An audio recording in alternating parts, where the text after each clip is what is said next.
I want to talk about NPS real quick and CSAT and what Overstock does with that. So, you were talking about, the interest in the analytics and in real-time sentiment and customer and agent sentiment scores. Do you see a shift away from NPS to putting more emphasis on sentiment when we get that to maybe more of a real-time deal? How do you, and I don't want to take you and Overstock and put them together, but how do you view that as what is going to be the main KPI going forward? Is it still going to be NPS? Are they going to be around, or do you think sentiment kind of starts to sweep things away a little bit? I'm fascinated by that question.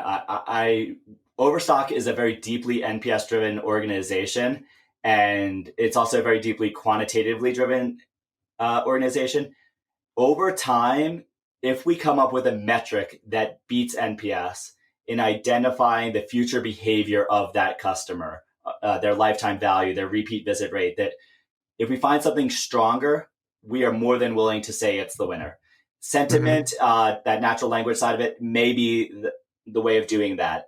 I'm launching various post-contact one-question surveys to start asking different questions to see, is there a different way of wording the question that maybe correlates more towards understanding the customer better? So I believe we will have NPS for the foreseeable future as a benchmark by which to compare new metrics to. And ultimately, we're really just trying to identify what's right for the customer. And however we get the most truth out of that, we'll go that path. I'm hopeful. I would say I am optimistic we will find a question or a metric that beats NPS in identifying the customer intent. Because frankly, right now, NPS is a survey. So you're getting a sample of customers, which is biased by the sample who chooses to fill out a survey. It's open to interpretation. I personally, and I'm just a horrible example of this, I don't normally recommend things to people. I don't walk around talking about which gas station I'd shop at. So I would always give a 5 on every gas station, right? Even if I love the gas station.